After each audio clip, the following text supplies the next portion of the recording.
네, 미국 주식의 최고의 인사이트 방송 이항영의 월가이드로 넘어가 보도록 하겠습니다. 이항영 위원님 만나보겠습니다. 안녕하십니까? 네, 안녕하세요. 이항래입니다. 네, 자고 일어나면 사상 최고가를 나타내고 있는 뉴욕 증시 오늘도 변함이 없었습니다. 오늘의 특징은 어떻게 짚어볼 수 있을까요? 서로 주인공이 바꿔가면서 계속해서 주식시장이 올라가고 있죠. 오늘 3대 지수는 결론적으로 보면 3일 연속 사상 최고가를 동반하고 있습니다. 지난주 목요일 날, 지난주 금요일 날, 그리고 현지 시간 월요일 날도 3일 연속해서 동반해서 사상 최고가를 기록하는 엄청난 힘을 보여주고 있다고 보셔야 되겠습니다. 나스닥은 무려 29번째 사상 최고가 올해 들었어요. S&P 500도 28번째인데요. 그 중심에는 이미 많이 들으셨겠지만 시가총액 1위인 엔비디아가 다시 한 보름 만에 한 달 하고도 한 열흘 정도 만에요. 엔비디아가 사상 최고가에 직행할 수 있었습니다. 많은 분들 이미 보셨겠지만 오픈AI에 최대 1,000억 달러를 단계적으로 투자한다는 것이 밝혀지는 것이 결국 엔비디아뿐만 아니라 전 세계 소위 AI에 대한 걱정들 그리고 일부 버블이다 이런 걱정하는 사람들을 쉽게 얘기해서 머쓱하게 만들고 저도 여러 번 말씀드렸다시피 그런 걱정하는 사람들을 잠재우게 하는 그런 엄청난 소식이었다라고 보시면 좋을 것 같습니다. 어쨌건 오픈AI랑 엔비디아 이렇잖아요. 이제 다양한 분야에서 일을 많이 하고 있었는데요. 여하튼 오픈AI의 AI 인프라 구축에 맞춰서 진행되면서요. 최대 10기가와트의 전력과 수백만 개의 GPU를 앞으로도 계속 투자할 거라는 얘기를 했다라고 보셔야 되겠고요. 샘 올트만 오픈 AI CEO가 이미 기억하시겠지만 8월 14일 날 돌아가 보셔야 되겠는데요. 8월 14일 날 이후 엔비디아뿐만 아니라 팔란티 이런 것들 한번 주춤했었습니다. 그때 샘 올트만이 이거 버블이 아닌가 했었는데요. 왜 그런 얘기를 했는지 모르겠지만 지금 버블은커는요. 샘 올트만도 투자를 더 못해서 난리다라고 일단 저는 이해를 하고 있다라고 보셔야 되겠습니다. 앞서도 말씀드렸다시피 샘 올트만은 결국 오픈 AI를 통해서 확실히 더 계속해서 투자를 하겠다는 의지를 보여줬고요. 엔비디아 입장에서 보면 어떤 의미가 있냐면 엔비디아는 직접 이제 하드웨어뿐만 아니라 소프트웨어도 많은 투자를 하고 있겠고요. 그리고 앞으로 수많은 AI 관련되게 해서 직접 투자함으로써 그 생태계에 역시 주인공으로서의 위치를 계속하겠다는 그런 건 자신감이자 계획을 다시 한번 보여줬다라고 이해를 하시면 좋을 것 같습니다. 다시 한번 엔비디아가 됐건 팔란티어도 마찬가지다. 똑같은 말씀 드리겠습니다. 기본적으로 우리 미국 주식 하시는 분들은 자꾸 조금 뉴스가 있다 그래서 자꾸 안 좋게 생각하고 팔 생각부터 하셔서는 전 미국 주식도 돈 벌기 쉽지 않다는 생각 다시 한번 확인드립니다. 여러분들 진짜 이해하고 확신하고 정말 자신 있는 주식이라면 그냥 다양한 뉴스에 여러분들 현혹되지 마시고 꾸준하게 갖고 가시면 이렇게 좋은 결과 있다는 걸 다시 한번 여러분 꼭 염두에 두시고 좀 긴 호흡으로 주식을 보셨으면 좋을 것 같습니다. 걱정을 잠재우게 하는 뉴욕 증시 주인공이 돌아가면서 오르면서 상승을 지지하고 있습니다. 팔 생각부터 하면은 안 좋을 그 뉴욕 증시 계속 긴 호흡으로 뉴스들 확인하면서 보유해 나가시죠. 자, 그러면 오늘은 인사이트 어떤 것을 들여다볼까요? 여러분들 좀 궁금해하시는 것으로 선정을 해봤습니다. 화면으로 만나보시죠. 기술주 상승장이 확실하죠. 네, 테크 버블 초기 단계일까요? 앞서서도 짚었습니다만 이제 과매도 구간에 좀 접어든 것이 아니냐라는 불안한 마음도 있으실 텐데요.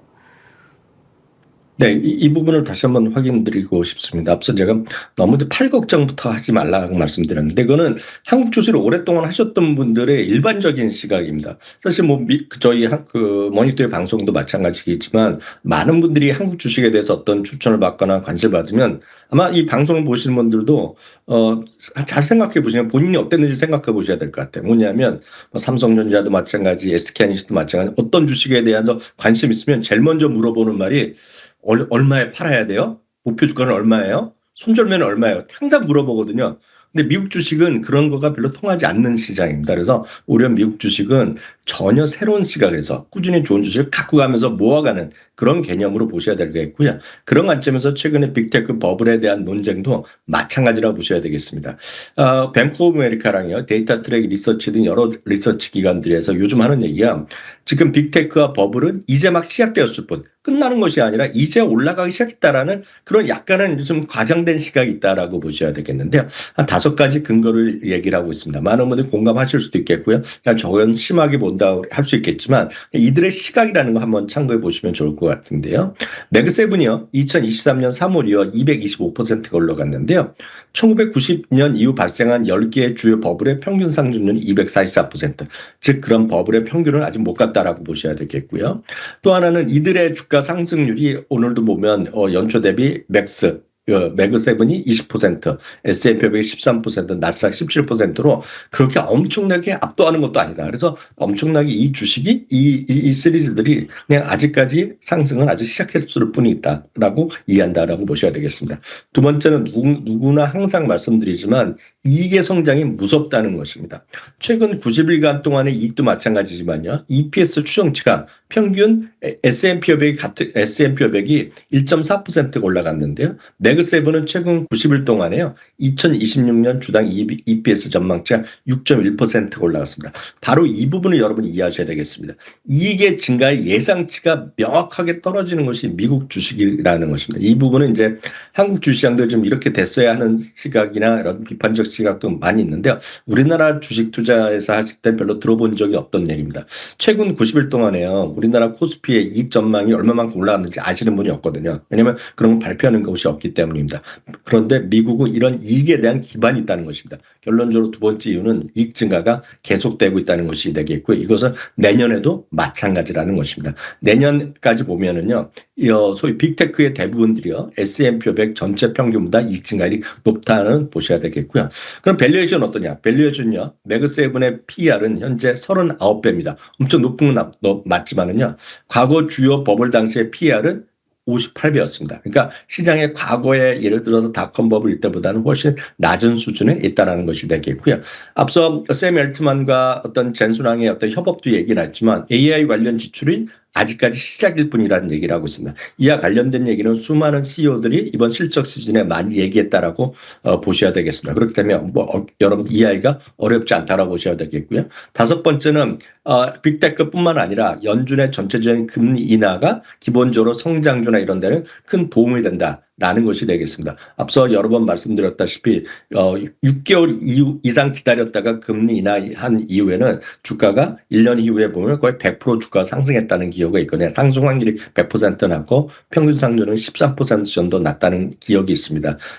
즉 이런 앞서 네 가지 이유뿐만 아니라 기본적으로 금리도 인하되는 이런 시장에서는 섣불리 이렇게 매도, 물론 9월 시장 앞으로 막판에 쉴 수도 있고 여러 가지 요인도 있을지만 기본적으로 여러분들이 갖고 가셔야 될 것은 주식을 파는 것이 아니라 주를 여전히 조금씩이라도 계속해서 모아가는 그런 전략이 가장 필요하다라고 보셔야 되겠고요. 늘 말씀드렸다시피 종목을 자꾸 골라드는 건 의미가 없습니다. 야, 넷플릭스 팔고 무슨 메타를 사고 뭐 알파벳을 사고 다시 마이크로소프트 이런 전략 접근은 의미가 없습니다. 그래서 가장 쉬운 방법은 이런 대표 ETF 최근에 이런 7개를 갖고 가는 것은 맥스 ETF라는 것이 있는데요. 오늘 또 올라가면서 사상 최고를 갖고요. 한 주 사는데 $65밖에 안 합니다. 지금이라도 사셔야 되겠습니다. 네.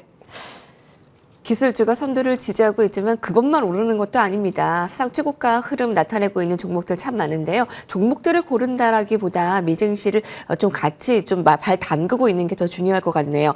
근데 금리 인하 기조도 기술주 투심을 더 부추길 것 같다라는 근거까지 제시가 되고 있습니다. 자, 간밤에 있었던 월스트리트 뉴스 헤드라인 소식들 전해드리겠습니다. 먼저 첫 번째 함께 보시죠. CNBC가 전합니다. 테슬라 지금만 같아라. 요즘 테슬라를 두고 이런 생각이 드실 겁니다. 테슬라의 주가는 지난 10거래일 중에 9거래일 동안 상승하는 등 최근 들어 연일 랠리를 나타내고 있는데요. 때로는 천덕꾸러기로 불리는 종목이기도 하지만 이렇게 선물을 또 주는데 금세 사상 최고가네요. 네, 맞습니다. 그러니까 많은 분들이 이제 시청자분들도 테슬라에 대해서는 의견은 갈릴 수밖에 없습니다. 그렇기 때문에 모든 주식이 모든 사람들한테 맞는 주식은 아니라는 건 분명합니다. 이 방송을 보신 분들 중에서도 테슬라, 일론 머스크 하면 끔찍하게 생각하시는 분이 절반 이상 될 거라고 보고 있는데요. 그럼에도 불구하고 테슬라 주가는 최근에 좀 올라와 있다라고 보셔야 되겠습니다. 파이퍼 샌들러가요, 목표 주가를 상향시키면서 그것도 400에서 20% 이상 올리면서 $500를 바로 지켜냈습니다. $500를 제시하는 것은 한 두세 군데 있는데 여하튼 거의 최고 수준의 목표 주가를 오늘 이렇게 제시했다라고 보셔야 되겠습니다. 이것이 기본적으로 그 자동차만 갖고는 정답이 안 나오는데 여기에도 역시 AI 기술이 테슬라 성장의 핵심 동력이다 얘기를 하고 있습니다. 여기 옵티머스도 있을 것이고요. 로보택시도 있을 것인데요. 이거에 대해서는 긍정적 시각 그리고 완전 자율주행이 결국 돈을 벌어들이는 아주 기본이 될 것이라는 믿음이 있는 거죠. 다만 이 부분에서도 방송 보시는 분 중에 또 일부는 무슨 자율주행 택시를 어떻게 타냐 이렇게 생각하시는 분들은 굳이 하실 필요가 없습니다. 다만 이런 것들을 꿈을 꾸고 장기적으로 한번 해볼 만하다고 생각하시는 분 다만 늘 말씀드리지만 테슬라는 변동성이 엄청 클 수밖에 없기 때문에 긍정적 의견이 꽤 있지만 여전히 중립 이하의 의견을 모이는 사람들도 꽤 있다는 것 여러분들 꼭 보시면서 변동성 클 수밖에 없다는 것을 충분히 이해하시고 또 테슬라의 방향성을 긍정적으로 보시는 분들은 참고해서 이 자료를 보시면 좋을 것 같습니다. 네, 테슬라만큼 또 관심이 많고 또 호불호가 갈리는 종목도 없는 것 같은데요. 예, 변동성도 큰 만큼 주의를 하면서 좀 시각을 긍정적으로 가져가시면 될 것 같습니다. 네, 테슬라 함께 하시는 분들 참 연간 플러스로 들어선 지 얼마 안 됐는데 조금 더 힘내시고요. 자, 다음은 애플 소식입니다. 애플도 사상 최고가에 근접하고 있습니다. 월가 최고 목표 주가가 등장했습니다. 애플도 걱정이 무색하리만큼 아이폰 17 시리즈에 대한 호응을 이끌어내고 있는데요. 네, 웨드브 씨가 오늘 그 얘기를 했습니다. 기본적으로 목표 주가를 오늘 많이 올려놨다라고 일단 이해하시면 좋겠는데요. 아이폰 17에 대한 강력한 수요를 바탕으로 성장할 수 있다는 얘기를 하고 있습니다. 똑같은 얘기입니다. 작년에 12월 26일 날요, 259.02달러가 사상 최고가였는데요. 어저께까지 연초 대비 계속 마이너스였고, 소위 맥7 중에서 한 달 전까지만 하더라도 제일 안 좋았던 것이 테슬라였는데, 테슬라가 플러스로 하고 올랐었죠. 애플만이 마이너스였는데, 오늘자로 겨우입니다. 겨우 지금 플러스로 돌아섰다라고 보셔야 되겠습니다. 그렇지만 사상 최고에 지금 3달러에 이제 근접했다라고 보셔야 되겠습니다. 지난 9월 초죠. 처음에 이제 아이폰 7, 그 17 시리즈가 나왔을 때 많은 분들이 실망하고 뭐 스크래치가 어때 됐고 그런 유튜버나 전 세계 사람들이 얘기했지만 웬걸요. 어제도 말씀드렸다시피 수요가 지금 상당히 좋다라고 얘기를 하고 있다는 것이 되겠습니다. 그러면서 목표 주가를 270에서 310달러로 올려놨는데요. 어저께랑 똑같은 얘기가 되겠지만 판매량도 호조되고 생산량도 증대되고 있다. 그리고 또 웨드부시는 특이하게 중국 시장의 회복이 상당히 중요한 역할을 하고 있습니다. 할 것이라는 얘기하고 있고 지금 아이폰 에어가 중국에서 출시가 좀 지연되고 있지만 이 문제가 해결되고 긍정적으로 결과가 났을 경우에 이런 300달러 이상도 갈 수 있다라는 다소는 약간은 조건을 건 목표 주가의 상향 정도라고 보셔야 되겠습니다. 늘 말씀드린 애플도 선호가 엄청나게 엇갈릴 수밖에 없는 주식인데 충분히 이런 걸 이해하시고 장기 투자하시는 분한테 맞는 주식이다 이렇게 말씀드릴 수 있겠습니다. 네. 최근에 이렇게 주인공급들의 그 종목들의 그 뉴스들이 참 많이 나옵니다. 오늘 애플과 테슬라 다 플러스권, 또 엔비디아, 오라클까지 다 플러스권 소식이 참 반갑게 느껴지고요. 자, 마지막 헤드라인 살펴보겠습니다. CNBC가 보도했는데요. 금리 인하 후 투자 유망주 5종목을 살펴볼 겁니다. 자, 이제 금리 인하가 시작이 됐습니다. 더 몇 차례 금리 인하가 있을 예정이라고 하죠. 그와 관련한 5종목, 어떤 종목들입니까? 네, 금리 인하가 결국 기업들의 차입 비용을 낮춰줄 것이고 이것은 예를 들어 기업의 성장을 가속화시킬 거로 얘기를 하고 있습니다. 여기에는 약간은 지금 실적이 탕감에 비해서 약간은 밸류에이션이 높은 것도 있겠고 그렇지만 이런 것들이 상당히 더 좋아질 수 있다는 얘기를 하고 있습니다. 첫 번째는 이제 로블록스입니다. 로블록스는 젊은 자체분들이 있는 분들이지만 좀 아실 만한 기업이 되겠는데요. 게임이라든가 기술 로드맵이 매우 매력지라는 얘기하고 있고요. AI 기술이 성장을 이끌 수 있다는 얘기하고 있습니다. 두 번째는 반가운 주식입니다. 오늘도 약간 쉬어갔는데요. 팔란티어죠. 팔란티어도 사상 최고가에 다시 초근접하고 있는데요. 여하튼 엄청나게 밸류에이션이 높은 주식인데도 불구하고요. 뱅크 오브 아메리카는 금리 인하가 팔란티어뿐만 아니라 팔란티어를 수요로 공급처로 체크하는 수많은 기업들이 팔란티어에 대한 고객이 될 것이고 그런 관점에서 팔란티어는 더 좋은 영업 환경을 맞을 수 있다. 그런 관점에서 팔란티어를 얘기하고 있습니다. 세 번째 약간 호불호가 갈릴 수밖에 없겠는데 역시 나이키입니다. 나이키도 전반적으로 실적 좋지 않은데 앞으로 좋아질 수 있다라는 기대감이 있습니다만 나이키 나이키에 대한 브랜드 파워가 예전 같지 않다는 건 많은 분들은 공감하실 것 같습니다. 다음은 월마트입니다. 월마트는 코스트코와 더불어서요. 주가 사상 최고가 근처에서 약간씩 아직 모자라는 그런 느낌을 갖고 있는데요. 인플레이션에 따라서 오히려 이런 소위 대형 마트의 수요가 늘어날 수 있다는 그런 기본적인 시각을 갖고 있습니다. 오늘 사실 마지막 종목 한 종목이 있는데 사실 저도 익숙하지 않은 주식인데요. 이게 S&P 500에 편입되어 있지 않는데요. 거의 지금 110억 달러 이상의 사상 시가총을 갖고 있습니다. 서비스 코프 인터내셔널이라는 기업인데요. 쉽게 해서 우리나라 보면 장이 관련, 돌아가신 분의 장이 관련 서비스를 제공하는 업체라고 얘기하고 있는데요. 특이해서 저도 한번 조사를 해봤더니요. 어찌됐건 베이비 부모 세대가 이제 베이비 부모 세대가 은퇴하고 이러다 보니까 이런 쪽에 대한 수요가 늘어날 수 있고 이런 것들이 소위 미국도 마찬가지라고 합니다. 묘지 사업의 매출이 증가하고 있고 선판매가 증가하고 있고 이런 것들도 역시 장기적으로 좋아질 수도 있다는 얘기합니다. 이게 특이한 주식이기 때문에 오늘 굳이 한번 소개를 한번 해드렸습니다.